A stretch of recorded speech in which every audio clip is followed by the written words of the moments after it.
Boa noite, boa noite, boa noite. Dá aí boa noite para quem está ao teu lado, dá um beijo, dá um abraço, cumprimenta essa pessoa.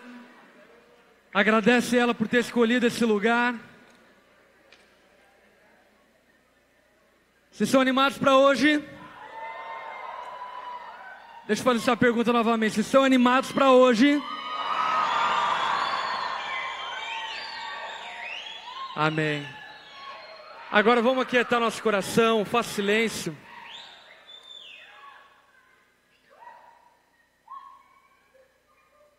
Feche teus olhos por um instante.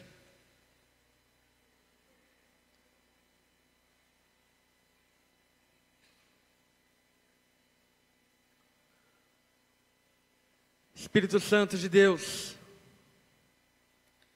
venha nos visitar aqui nessa noite. Clamamos pela Tua presença nesse lugar. Não queremos, ó Pai, que esse tempo reunido como igreja seja vazio e desperdiçado, mas que, pelo contrário, possa ser uma virada na vida de muitas pessoas aqui, de outras, um gás, encorajamento para continuar, mas que em todos nós a Tua presença indiscutivelmente possa ser sentida, percebida nesse ambiente. Nós consagramos a Ti, ó Pai, tudo que vamos ouvir, tudo que vai ser falado, que todas essas palavras fluam da Sua boca, do Seu coração para nós.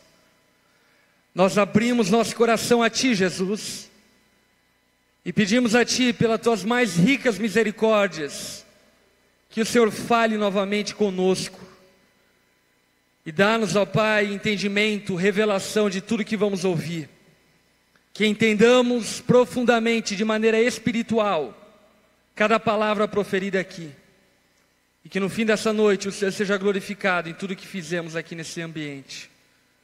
Nós oramos dessa forma e clamamos a Tua presença, Espírito Santo, no nome de Jesus. Amém. Amém. Abra a tua Bíblia lá junto comigo, em Hebreus, no capítulo 11, no versículo 20. Hebreus, capítulo 11, versículo 20.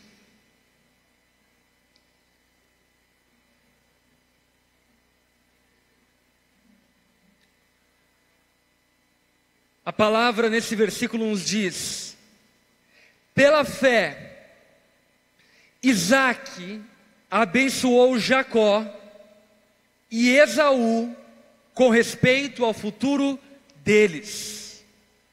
Pela fé, Isaque abençoou Jacó e Esaú acerca do futuro deles.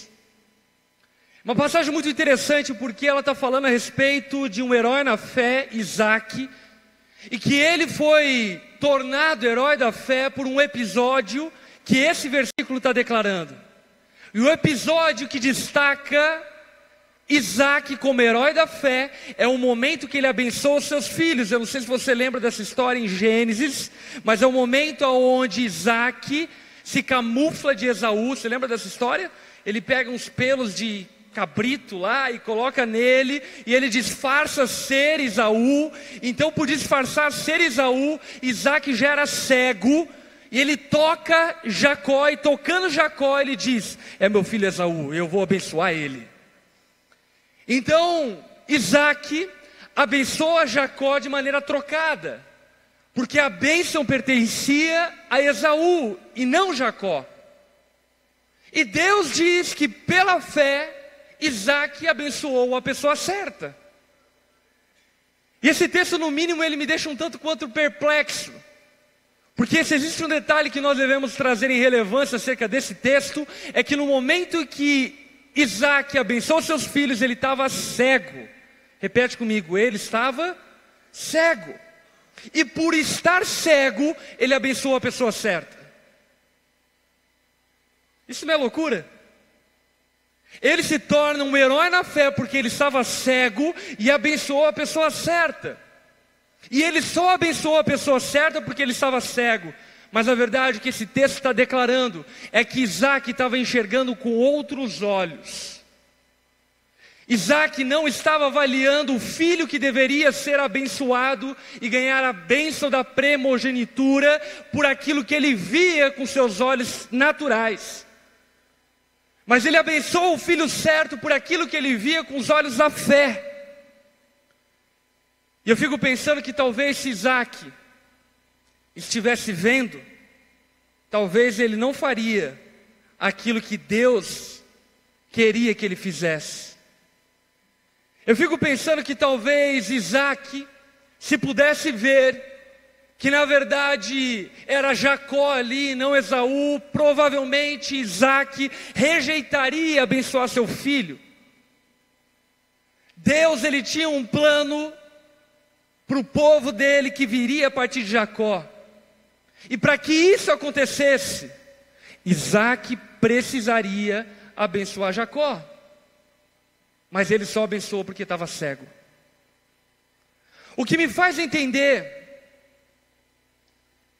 que em muitos momentos, não ver com os olhos naturais, na verdade é uma profunda bênção. O que me faz entender e compreender que não enxergar certas coisas é muito bom.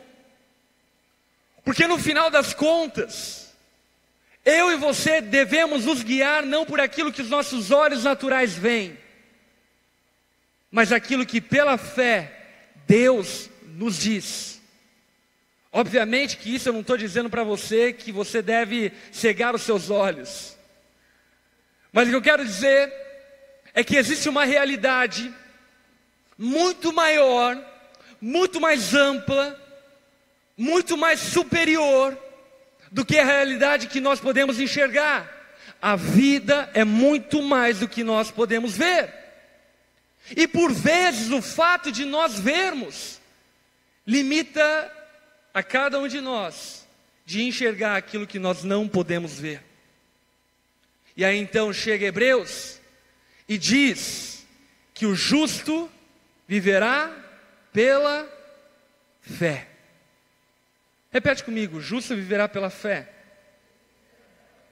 Ok, isso parece ser bonito, mas não é tão bonito não.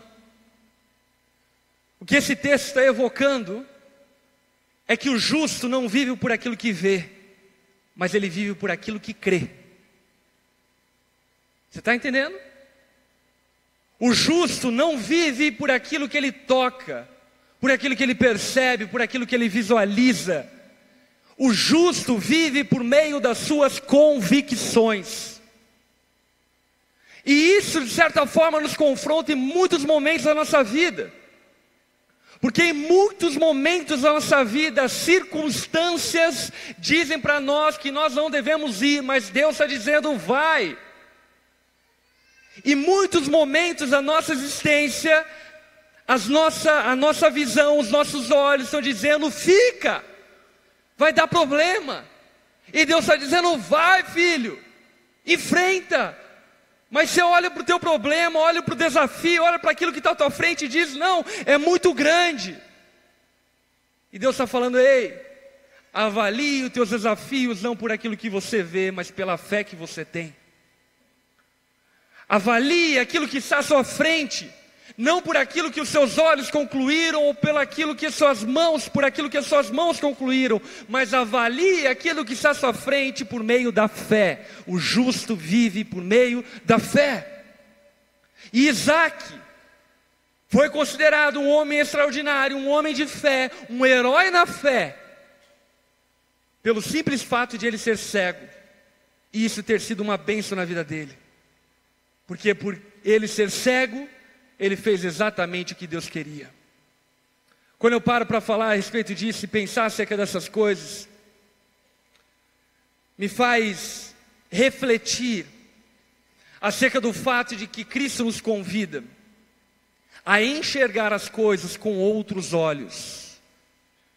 E talvez você se questione, mas como eu vou enxergar as coisas com outros olhos? Simples. Você precisa enxergar as coisas com os olhos de Cristo. Simples, mas complexo, não é? Eu e você devemos avaliar a vida, devemos avaliar casamento, devemos avaliar propósito, profissão, destino. Devemos avaliar todas as coisas, não com os nossos olhos, mas com os olhos de Cristo. Porque se nós avaliarmos as coisas com os nossos olhos, nós escolhemos o que não deveríamos escolher, nós fazemos o que não deveríamos fazer, nós iremos para onde não devemos ir. Agora, se nós avaliarmos a vida e todas as coisas com os olhos de Cristo, nós estaremos sempre no centro da sua vontade. E isso é viver pela fé. Isso é viver por uma realidade muito maior do que aquela que se pode ver e enxergar. E a Bíblia conta uma história muito curiosa acerca da existência das coisas que não se veem. Essa história está lá em 2 Reis, no capítulo 6, versículo 15. Então você está com a tua Bíblia aí, você pode acompanhar comigo. 2 Reis, capítulo 6, versículo 15.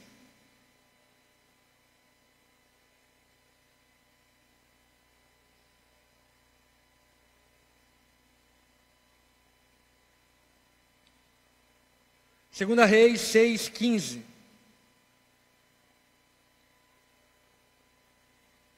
O texto diz o seguinte: o servo do homem de Deus levantou-se bem cedo pela manhã, e quando saía viu uma grande tropa com cavalos e carros de guerra que havia cercado a cidade. Quem é esse servo? Geazi é o nome desse camarada, ok? Geazi, não Giasse, Geazi. Geazi, ele vai tomar um café de manhã, ele vai para a varanda da casa, e quando ele chega na varanda da casa, ele olha para o horizonte, e quando ele olha para o horizonte, existe um exército enorme de inimigos. Esse exército de inimigos era o povo da Síria, o exército sírio. Esse exército estava caçando, e colocou a cabeça de Eliseu a prêmio, porque Eliseu era profeta em Israel. E naquele momento histórico, Síria estava guerreando contra Israel. Histórico que a história permanece. Mas Síria estava guerreando contra Israel. E nessa guerra entre Síria e Israel, o profeta Eliseu, ele recebia a revelação de Deus para dizer exatamente onde o povo sírio iria atacar Israel. E aí então o profeta Eliseu ia lá e caguetava para o rei de Israel o plano maquiavélico da Síria de atacar Israel. E assim aconteceu durante algum tempo, até que o rei da Síria entendeu: a gente precisa matar esse camarada Eliseu, que esse moleque aí está estragando nossos planos. E aí então eles vão à caça de Eliseu. E eu fico a pensar que Eliseu sabia que eles viriam à caça dele, uma vez que ele sabia onde o povo sírio iria atacar. Eu acredito que Deus havia revelado já a Eliseu que o povo sírio estava ao encalço dele, que estava procurando ele, estava chegando perto da casa dele. Mas aqui nesse texto existe uma grande lição. Geazi era servo de Eliseu. Ele sai, olha para tudo aquilo, e diante desse desafio, que os olhos naturais dele podiam enxergar, sabe o que ele sentiu? Medo. Medo. Ele olha, e o resultado desse olhar, o resultado dessa visualização é medo. E talvez você olhe para o teu casamento e o que bate em você é medo.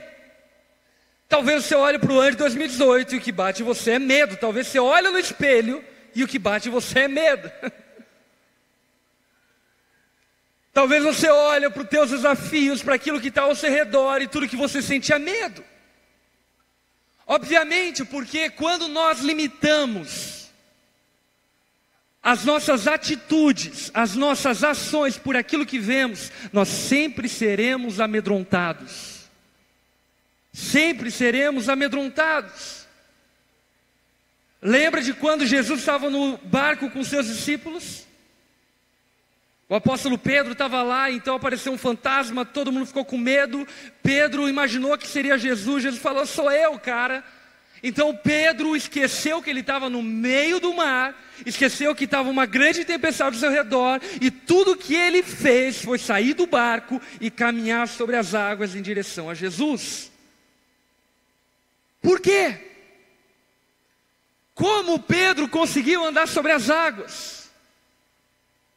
Pedro conseguiu andar sobre as águas porque ele estava enxergando aquilo que os olhos naturais não podem enxergar. Isaac abençoou Jacó porque ele estava enxergando aquilo que os olhos naturais não podem enxergar.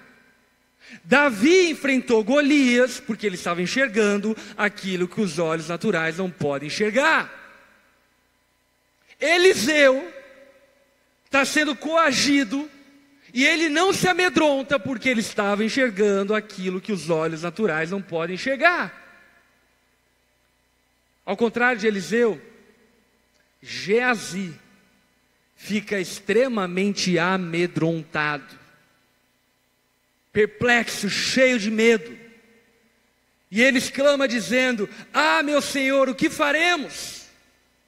No versículo 16, o profeta Eliseu responde: "Não tenha medo, aqueles que estão conosco são mais numerosos do que eles." Eu fico imaginando a reação de Geazi. Ele olha para Eliseu e diz: "Aqueles que estão conosco são muito mais numerosos do que eles." Ele olha para o horizonte e vê centenas, milhares de soldados armados, arqueiros, pronto para degolar ele, pronto para acabar com ele. E Eliseu olha para Geazi e diz: "A gente está numa galera." Quem é essa galera? Visualmente, era Eliseu e Geazi. E talvez você olhe para os seus desafios pessoais e diz: "Não, a gente está numa galera. E está só você e a tua esposa, que até teus filhos te abandonaram." E a tua esposa está pensando também. Talvez você olhe para os seus desafios ministeriais e olhe para esse tamanho do gigante, do desafio que existe à sua frente, e tudo que você enxerga é oposição muito maior do que você. Agora Eliseu exclama dizendo: "Não tenha medo. Aqueles que estão conosco são muito mais numerosos do que eles." O que Eliseu está falando: existe uma realidade espiritual invisível, muito mais ampla, muito maior do que esse pequeno exército sírio. Existe algo que nós não estamos vendo, que é muito maior do que esse exército. E eu arrisco dizer que Eliseu também não estava vendo. Eu arrisco dizer que Eliseu estava crendo. E a fé é a certeza das coisas que não se vê nem se pode tocar. Porque em muitos momentos eu agi como Eliseu.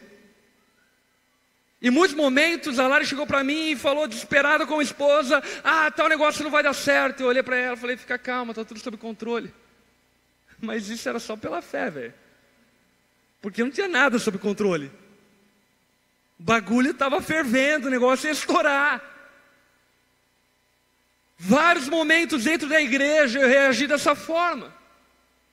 Eu decidi basear a realidade não naquilo que eu via, mas naquilo que eu cria.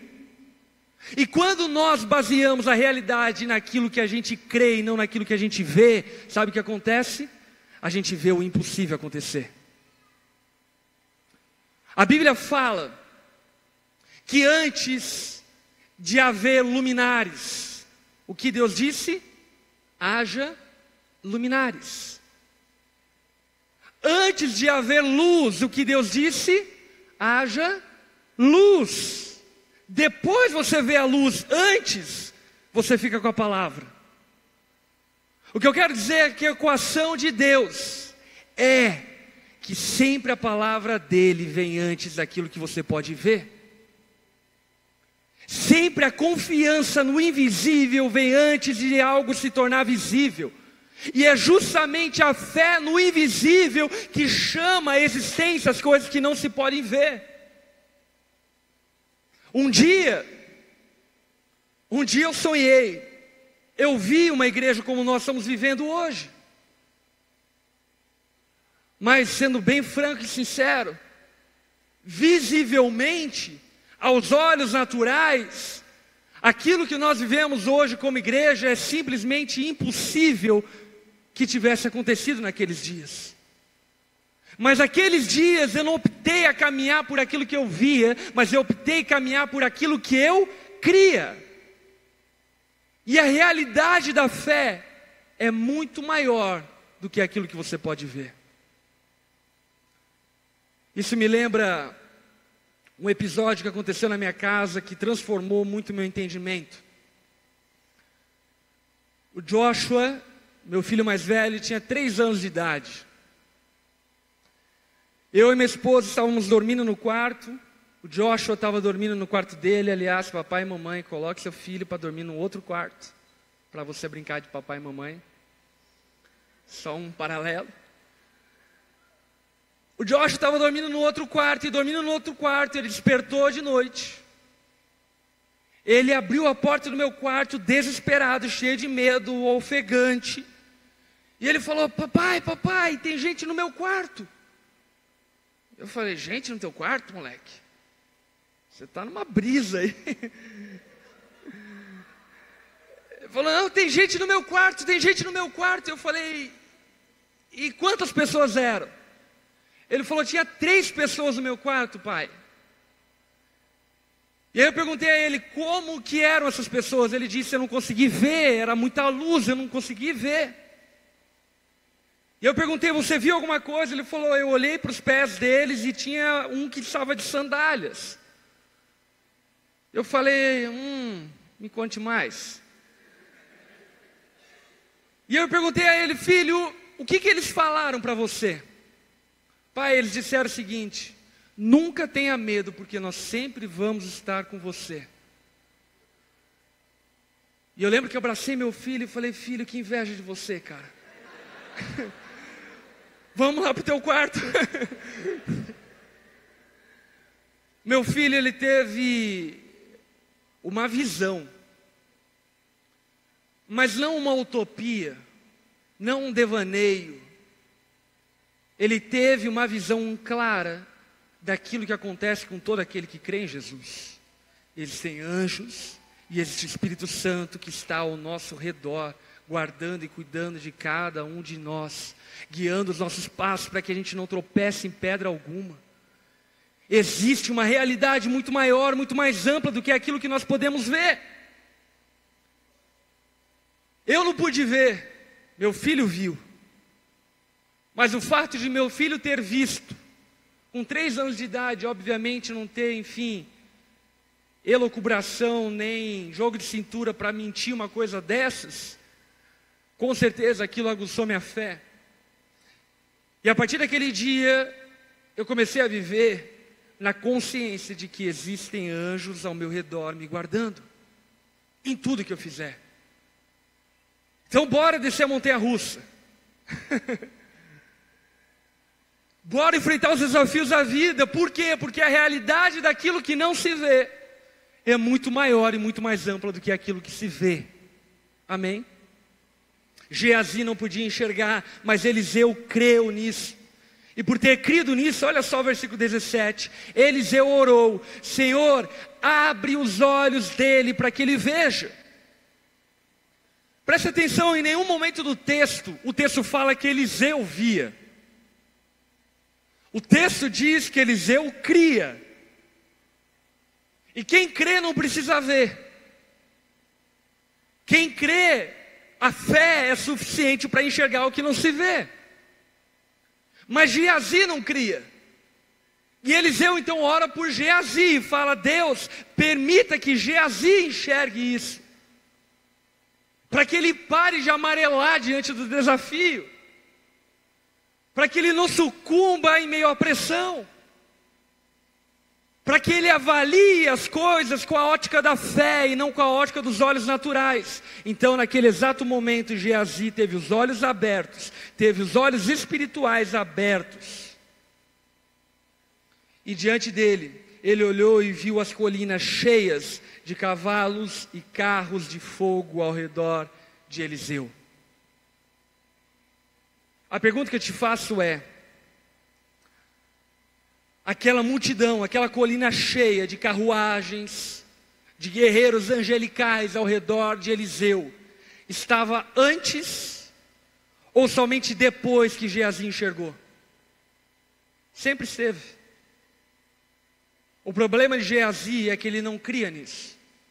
A virtude de Eliseu é que ele cria nisso. E porque Eliseu enxergou aquilo que Geazi não estava enxergado, ele não sucumbiu no medo. Porque Eliseu, pelos olhos da fé, vislumbrou aquilo que ninguém mais vislumbrava, ele realizou. E o que eu quero dizer para você é que para nós chamarmos a existência as coisas invisíveis e torná-las elas visíveis, é necessário que nós avaliemos a vida e todas as coisas pela ótica da fé. Porque se não for por meio da ótica da fé, Davi nunca teria sido rei. Se não for por meio da ótica da fé, coisas que eram impossíveis nunca teriam acontecido. Vamos traduzir isso para a vida nossa aqui? Se Steve Jobs não tivesse visto um celular, um iPhone como nós hoje temos, o iPhone não existiria, ele viu antes de existir. Se o Walt Disney não tivesse visto a Disney World não existiria, ele viu antes de ela existir. Se Bill Gates não tivesse visto um escritório sem papéis, o computador não existiria, ele viu isso antes de acontecer. O que eu quero dizer é que a fé toca assuntos mais amplos do que você pode imaginar. E Cristo espera de mim e de você que eu e você não nos guiemos por aquilo que vemos, mas sim por aquilo que cremos. Talvez aquilo que você vê no seu casamento é a impossibilidade de ele dar certo. Mas Cristo não está te convidando a avaliar seu casamento por aquilo que você vê, mas por aquilo que você crê. Talvez você olhe para o seu grupo pequeno e pensa, é impossível que ele dê certo. Mas Cristo está te convidando a não avaliar o seu grupo pequeno por aquilo que você vê, mas a avaliá-lo por aquilo que você crê. João capítulo 9 narra a história brilhante de um cego de nascença. Ser cego naqueles dias era muito diferente de ser cego nos nossos dias. Ser cego naqueles dias era um alvará de se tornar uma árvore pública. Porque de fato todo cego, todo inválido, ele ficava amontoado em um canto da cidade e ele literalmente sobrevivia dentro daquele metro quadrado. Por quê? Porque não existia cão-guia, não existia aquelas varinhas lá para, enfim, tocando para ver o caminho. Não existia calçada que guiasse um cego. Não existia rampa de acesso, não existia nada disso. Ou seja, o cara é cego, ele vai ficar nesse metro quadrado e as pessoas vão dar comida para ele ele sobreviva para o resto da vida. Jesus chegou até aquele cego. E uma história acontece que é muito, um tanto quanto coisa de Jesus. Ele puxa o catarro, cospe no chão, mistura ranho, catarro, possivelmente ele estava gripado. Jesus era homem como nós, para fazer uma argamassa com mais liga. Ele mistura com a terra, pega a colher de pedreiro, taca no olho daquele homem. E sabe o que eu fico pensando, cara? É que aquele homem experimentou um milagre, porque ele não podia enxergar. Porque muitos de nós, se visse Jesus cuspindo no chão, fala, ô, tá maluco? Tu vem com esse catarro no meu olho, tá me tirando? Você acha que eu sou trouxa? É pelo fato de aquele homem não poder enxergar que ele permitiu que Cristo, Jesus, salivasse, catarrasse na cara daquele homem. E eu amo Deus porque Ele usa de um bom humor fantástico para fazer tudo isso. E a história diz que Jesus deu uma ordem àquele homem. Qual é a ordem que Jesus dá àquele homem? Vá até o tanque de Siloé para se lavar. Sabe qual é o problema?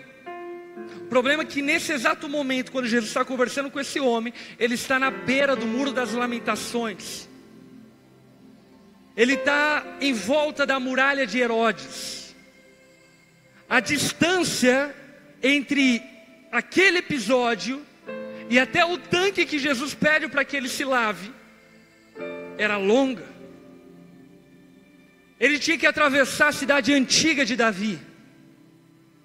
Depois de atravessar a cidade antiga de Davi, ele chegaria então naquele tanque. Qual é o problema? Aquele homem nunca andou como ele andou naquele dia. Porque cegos não andavam. Cegos estavam destinados a ficar no mesmo metro quadrado. Mas a pergunta que eu te faço é: o que fez aquele homem chegar até o tanque? Porque imagine você cego nas vielas da Jerusalém antiga, cheio de escadarias, com sandálias no pé, sem cão-guia, sem absolutamente nada, sem enxergar nada, sem ninguém para te guiar. E você nesse caminho tropeçando, caindo, levantando. Imagine como seria essa trajetória. O que me espanta, sabe o que é? É que não é que o miserável do cego achou o tanque, velho. Mas sabe como ele achou esse tanque? Ele não achou esse tanque porque ele via. Ele achou esse tanque porque ele cria. Ele não caminhou de acordo com aquilo que ele via. Ele caminhou de acordo com aquilo que ele creu. E a fé daquele homem levou ele até aquele tanque. E uma vez que levou ele até aquele tanque, ele lavou o seu rosto. E o que aconteceu? Ele passou a enxergar. Mas sabe o que é paradoxal nessa história? Que aquele homem enxergava melhor do que muitos de nós. Que aquele homem enxergava muito antes de ver. Que aquele homem estava vendo uma realidade muito maior do que talvez você que tem 2 olhos e não consegue ver. Aquele homem, por meio da fé, chamou o impossível à existência. Porque ele não estava baseando e avaliando as coisas a partir do que ele via, mas ele estava avaliando e baseando as coisas a partir daquilo que ele cria. O apóstolo Pedro, quando sai do barco ao encontro de Jesus e anda sobre as águas, ele não anda sobre as águas, ele anda sobre a palavra que Cristo havia dado a ele. Cristo falou: vem. Pedro não creu que aquela água era sólida. Ele creu que se Jesus falou para ele ir, é porque ele daria um jeito de ele chegar lá.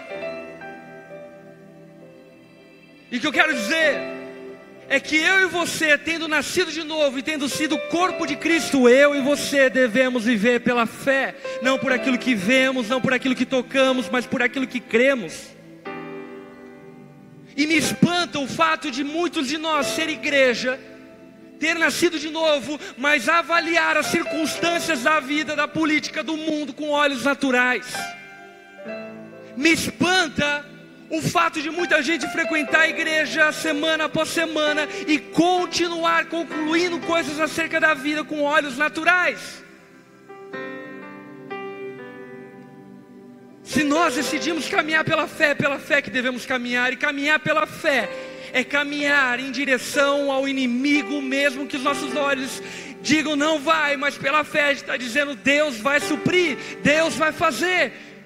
Caminhar pela fé é pegar seu filho Isaac como Abraão, o seu único filho, que Deus pediu para que ele sacrificasse, levar ele até o cume do monte, punhar uma espada em sua mão, e estar pronto para matar seu próprio filho. Sabe por quê? Porque Abraão cria que aquele era o filho da promessa. E se ele era o filho da promessa, Deus daria um jeito. Ele poderia matar, mas ele ressuscitaria. Alguma coisa ia acontecer. Abraão vai até as últimas consequências naquilo que ele cria. E quando eu estou dizendo acerca disso, eu não estou falando para você ter otimismo acerca da vida. Mas o que eu estou dizendo para você é que você precisa basear a sua vida pela palavra de Deus. Porque Deus não é homem, nem filho do homem para que minta. Você precisa basear os teus passos pela palavra de Deus. Você precisa avaliar e basear teu casamento pela palavra de Deus. Você precisa ser um profissional baseado na palavra de Deus. Você precisa ser um cristão baseado na palavra de Deus. Você precisa guiar a sua vida não por aquilo que você vê, mas por aquilo que você crê. E uma vez que você baseia a sua vida por aquilo que você crê, o impossível é só uma questão de algumas caminhadas para frente. Porque o impossível vai acontecer. O extraordinário vai acontecer. O invisível vai aparecer. Porque é isso que acontece com todo aquele que crê.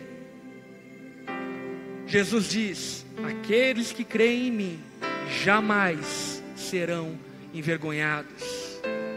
Crede em mim, somente em mim.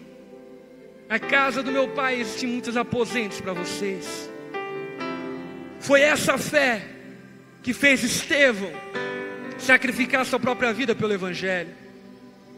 Foi essa fé que fez milhares de mártires morrerem na Roma antiga. Foi essa fé que tem movido homens e mulheres ao longo da história. É essa fé, é crer no invisível, é basear naquilo que não se vê, é caminhar não naquilo que se vê, não naquilo que se toca, mas naquilo que se crê. E hoje Cristo quer te encorajar a conduzir a tua vida pela fé, a conduzir teus passos pela fé, a conduzir tua família pela fé, a conduzir teu casamento, o teu dinheiro, conduzir pela fé. E você vai ser surpreendido, assim como todo dia eu sou surpreendido por Deus. Porque de fato, aquele que crê já enxergou muito antes de ver. Amém. Acerca disso eu quero orar por dois motivos. Primeiro motivo, deixa eu ser bem direto e objetivo. Jesus diz: eu sou o caminho, a verdade e a vida. Ninguém, repete comigo, ninguém, nem a vozinha, nem o cara que não existe, que nasceu numa ilha isolada da civilização, ninguém vai ao Pai senão por meio de mim. O engano dos nossos dias tem sido de pensar que Jesus, cristianismo, é mais uma do aglomerado de religiões e crenças e crentices que existem no mundo. Não. Jesus é Deus. Ele é o único e suficiente Senhor e Salvador.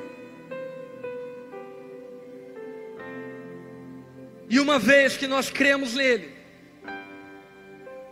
conforme Efésios capítulo 2, versículo 8 diz: eu e você, por meio da fé, pela graça de Deus, somos salvos. Não por aquilo que vemos, não por aquilo que tocamos, mas por aquilo que cremos. Talvez você ainda não entregou a sua vida a Deus, a Jesus. Você não confiou os teus dias, os teus planos, os teus sonhos, a tua eternidade a Deus. Hoje eu quero te convidar a tomar uma atitude de fé e entregar a sua vida a Cristo. Como se faz isso? Fazendo. Pela fé.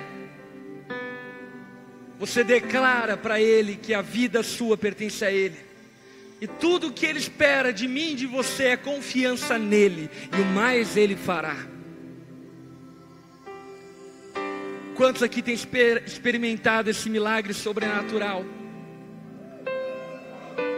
E é isso que precisa acontecer na sua vida. Se hoje você abrir teu coração para Cristo, Ele virá e fará habitação em você e dará a você vida eterna e salvação eterna. Quero convidar todos a baixar a cabeça, fechar os seus olhos.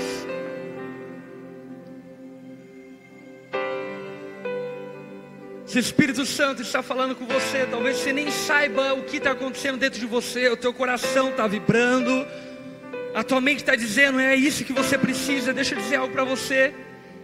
Deus está falando com você essa noite. Está te chamando para um relacionamento, está lhe chamando para uma vida com Ele. Se essa noite você quer entregar sua vida a Cristo, aí no seu lugar mesmo, eu quero convidar você a repetir essa oração pela fé e dizer essas palavras para Jesus. Diga assim a Ele: Senhor Jesus,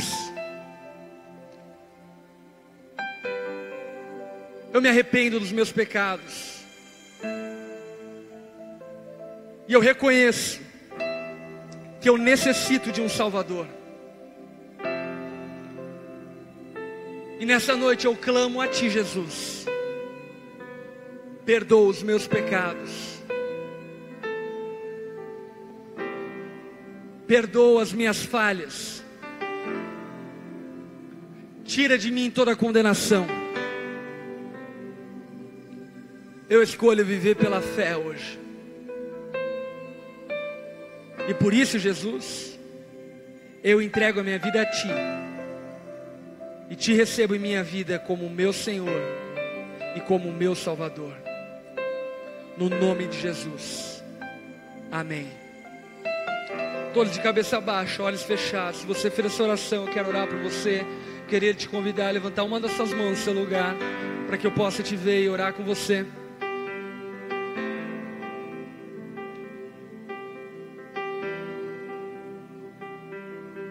Amém. Todas as pessoas que levantaram suas mãos, fiquem em pé no seu lugar.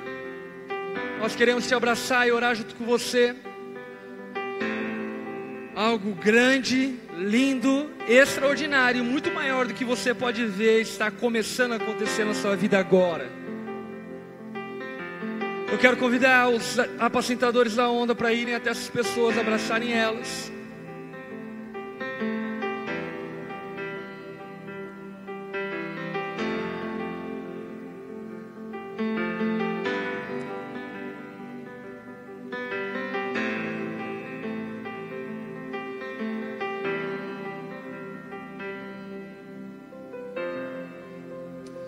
Você que está sentado, estenda a mão para as pessoas, vamos juntos orar por elas. Espírito Santo de Deus, o Senhor conhece a trajetória, a vida, a história, o momento de cada uma dessas pessoas, Pai. E nesse momento, como Teu povo, como Teus filhos, nós clamamos a Ti. Receba-os em Tua família, Pai. Faça dele nossos irmãos, faça delas nossas irmãs. Espírito Santo de Deus, arranque do coração, da mente deles e delas toda a condenação, todo o fardo, toda a vergonha. Nesse momento, Espírito Santo, faz germinar essa semente de fé que foi lançada no coração deles. Sele-os com Teu Espírito Santo. Confirme, ó Pai, essa decisão que eles estão tomando. Faça habitação na vida deles. E conduza-os à vida eterna que o Senhor tem reservada, separada para cada um deles. Faça eles enxergarem pelos olhos da fé aquilo que ainda os olhos naturais não podem ver. Os abençoe dessa forma, Jesus. Os encha com Teu Espírito Santo. Nós clamamos, Te agradecemos e Te louvamos, Jesus, pela decisão que eles tomaram e pela certeza e pela convicção de que pela decisão que eles tomaram, nós iremos nos encontrar na eternidade junto contigo. Nós oramos dessa forma no precioso, santo e glorioso nome de Jesus. Amém e amém. Dá uma salva de palmas mais alto que você puder.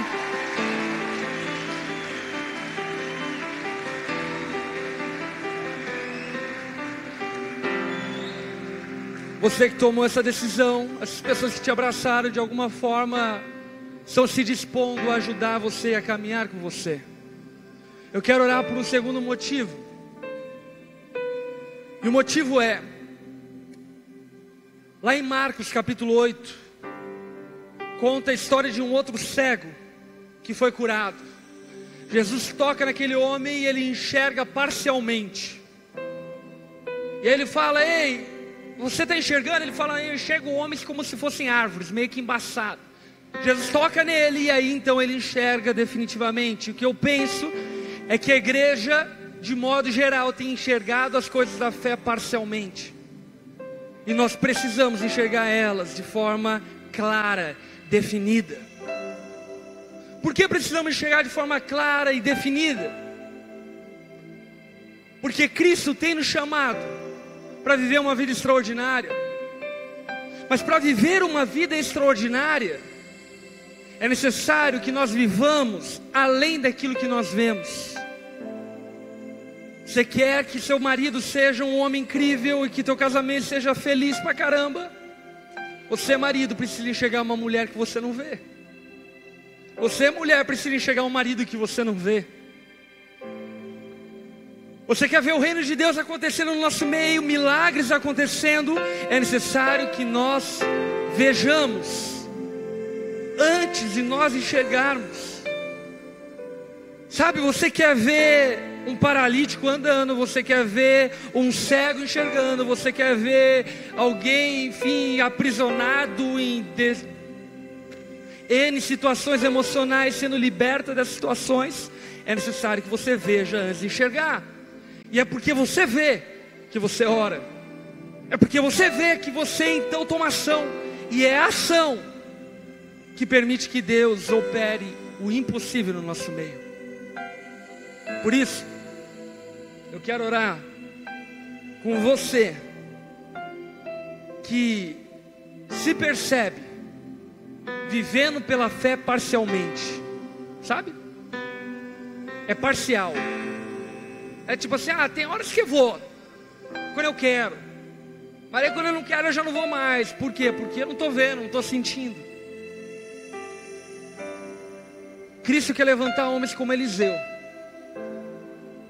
que enxergavam coisas que os olhos naturais deles não viam. E que no nome de Jesus você vai ser essa pessoa. Amém? Se você se percebe caminhando parcialmente pela fé, eu quero te convidar a ficar em pé no seu lugar. Eu quero orar com você.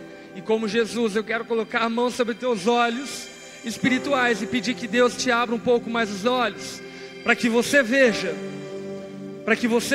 a tua família sendo transformada, para que você veja essa cidade sendo transformada, para que você veja o seu GP se multiplicando, para que você veja o teu marido se convertendo, para que você veja os seus pais libertos de vícios, para que você veja a tua família vivendo de forma incrível. Homens extraordinários, mulheres extraordinárias, viram coisas antes de enxergar. Martin Luther King enxergou um branco e um negro sentados juntos em um restaurante comendo. Esse era o sonho dele, e ele viu isso. Os olhos naturais dele não viu isso. Ele morreu antes de essa realidade da segregação racial terminar nos Estados Unidos, ou pelo menos amenizar. Mas eu e você vemos aquilo que aquele homem creu. Porque quando nós vivemos por aquilo que cremos, nós chamamos à existência aquilo que não se pode ver e nem se pode tocar. Amém? Estenda suas mãos como recebendo. Eu quero orar por você. Espírito Santo, venha sobre teus filhos e filhas. Faça um milagre, ó Pai. Faça um milagre na fé deles. Espírito Santo de Deus, abra definitivamente a vista deles. Façam eles enxergarem aquilo que os olhos não podem ver. Espírito Santo de Deus, abra a vista daqueles que têm uma vista limitada. Espírito Santo de Deus, faz nossos olhos se abrirem para a realidade espiritual enorme, imensa que está ao nosso redor. Espírito Santo de Deus, faz-nos enxergar a esperança eterna, para que vivamos a nossa vida baseado nela. Espírito Santo de Deus, faz-nos enxergar avivamento no nosso meio, faz-nos enxergar famílias transformadas, amigos convertidos, faz-nos enxergar o impossível acontecendo na nossa frente. Espírito Santo de Deus, aumente a nossa fé, dá-nos mais fé. Espírito Santo, multiplique a nossa fé, produza, ó Pai, fé sobre fé, aumente a nossa fé para que possamos viver extraordinariamente os nossos dias aqui nessa terra. Espírito Santo, faz, Senhor, esposas enxergarem famílias restauradas, faz maridos enxergarem esposas restauradas, faz pais enxergarem filhos se convertendo. Abra as nossas visões, abra os nossos olhos espirituais, faz-nos enxergar o impossível, Jesus, para que de fato o Senhor encontre em nós uma ponte, para que o impossível aconteça através de nós. Faz isso em nossa vida, Pai. Nós clamamos, Pai, dá-nos fé. Abra os nossos olhos, abra os nossos olhos como você abriu os olhos de Geazi. Faz-nos enxergar, faz-nos ver pelos olhos da fé aquilo que não podemos ver, para que possamos viver por aquilo que cremos, viver por meio da sua palavra. Faz isso em nossas vidas, Pai, no nome de Jesus. Amém, amém, amém. Deus te abençoe, cara. Deixa eu dizer algo para você. Caminhe pela palavra de Deus, caminhe pela palavra de Deus, e Deus, Ele mesmo, escuta o que eu estou te falando, Ele mesmo irá te surpreender. Caminhe pela palavra de Deus, caminhe por aquilo que Ele falou, e você vai ver coisas acontecendo na tua vida que você julgou que elas seriam impossíveis de acontecerem. Amém?